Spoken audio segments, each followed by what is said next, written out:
At inilabas na nga ng Suzuki Philippines ang bagong magdo-dominate na maxi scoot sa Pinas. Mga tol, ang bagong Suzuki Bergman 15. Mas pinaganda, mas malaki, mas luxurious, mas mahal.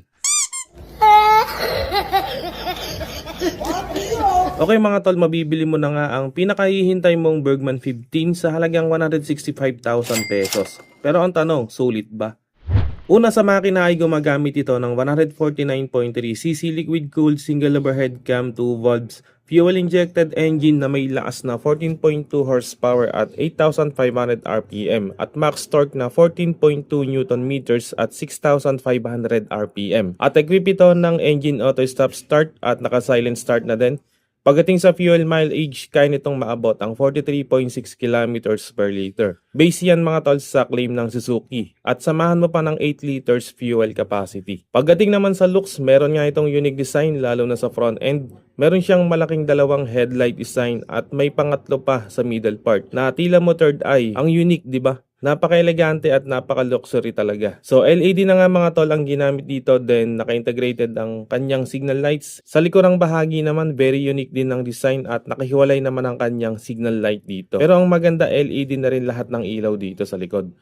Pagdating naman sa side profile, very elegant, very smooth ng look, siguradong maibibigay nito yung comfort lalo na sa long drive. Kaya perfect din ito sa mga mahilig mag long ride. At syempre perfect din pang city drive.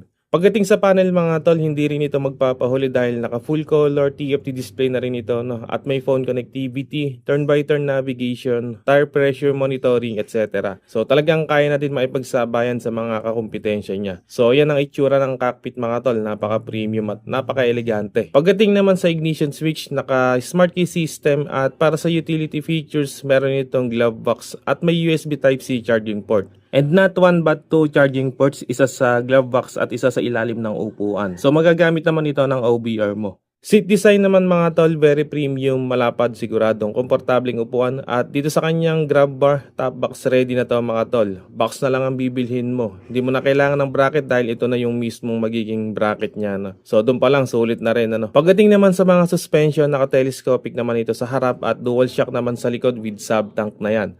And sa brakes naman, harap at likod naka-disc. At equipped na nga rin ito mga tol ng dual channel ABS o anti-lock brake system.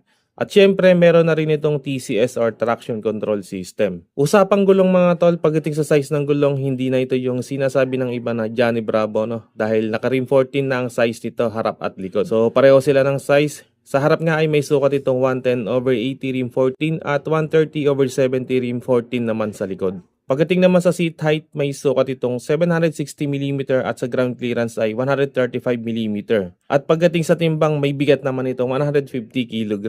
So yun nga lang mga tol, medyo mabigat itong Bergman 15. So ngayon nga ay pwede mo na itong mabili sa halagang 165,000 pesos plus pa dyan mga tol ang LTO registration at insurance. So alam nyo na, pag bago ang motor, karamihan dyan installment ibibigay. So para sa'yo, sulit ba ang Bergman 15?